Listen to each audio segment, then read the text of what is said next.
Hey everybody, so today I'm going to show you my car, explain the expenses of owning a car, and the process of getting a car in Japan. So first, let me show you my car.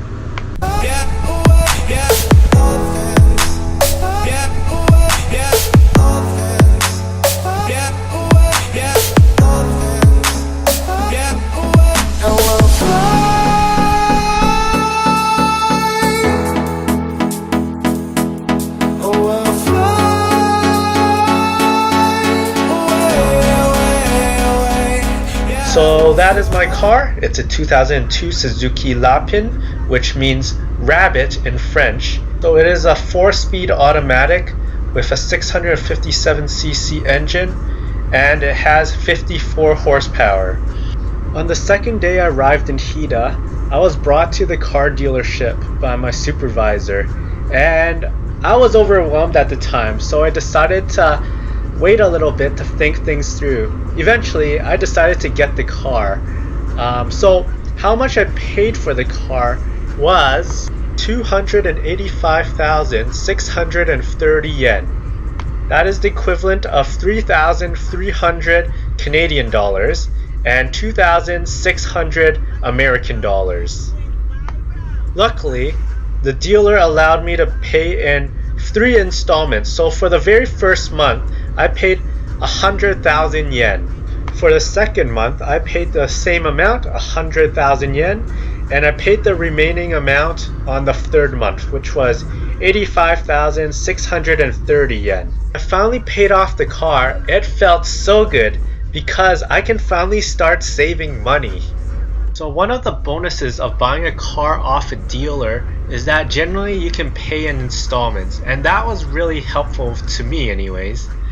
Number 2, the dealer knows your car, so if there's any issue that arises, the dealer will help you fix it. However, buying a car from a car dealership is definitely a lot more expensive than buying it off a jet.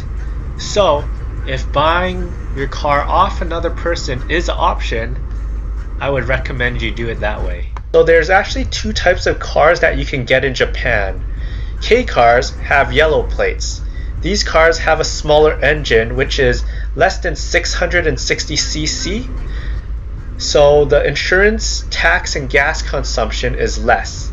However, you can only sit 4 people in the car, and it's less comfy compared to a normal regular size white plate or a bigger car.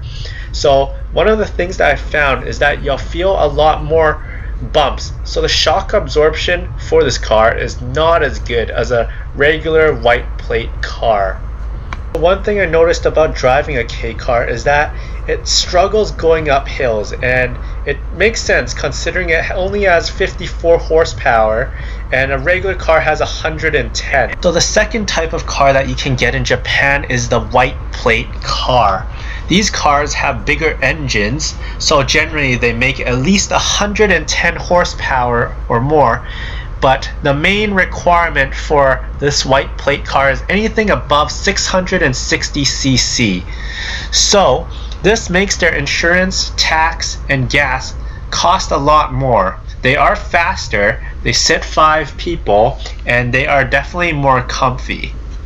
So because I have a yellow plate car, my insurance is actually quite cheap.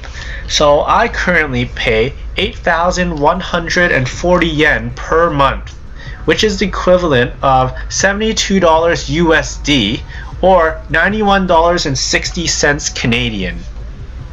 This is a deal considering that back home I would pay $210 a month.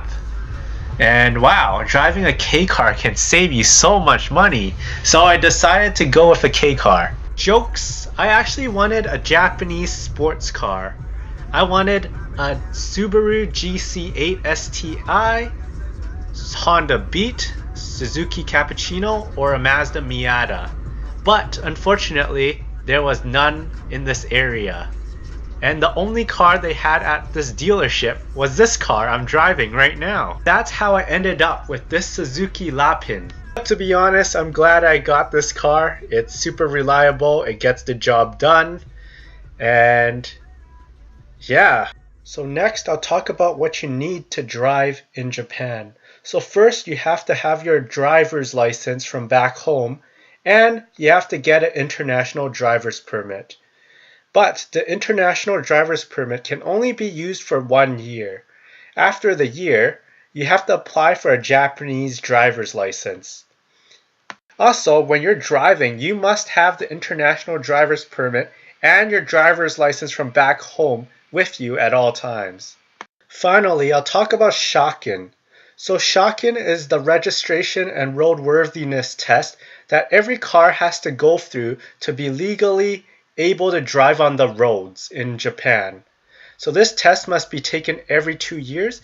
If you buy a brand new car from a dealer, or if you get a car from a dealer, generally it includes 2 years worth of Shakin. The more Shakin a car has, the more it costs. Some cars are very cheap because there's not much Shakin left to them.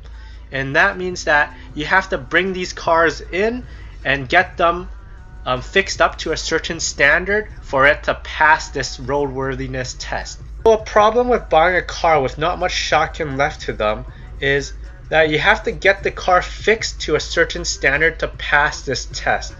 However, sometimes fixing the car can cost as much as buying another car.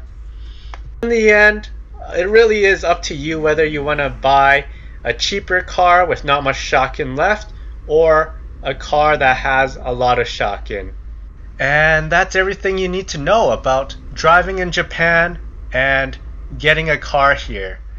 If you have any questions, please write them down below. If you like this video, please give it a thumbs up and subscribe. Thanks for watching, and that's the end of the video. If you like to continue watching, it's just gonna be me driving to one of my schools. Thanks again.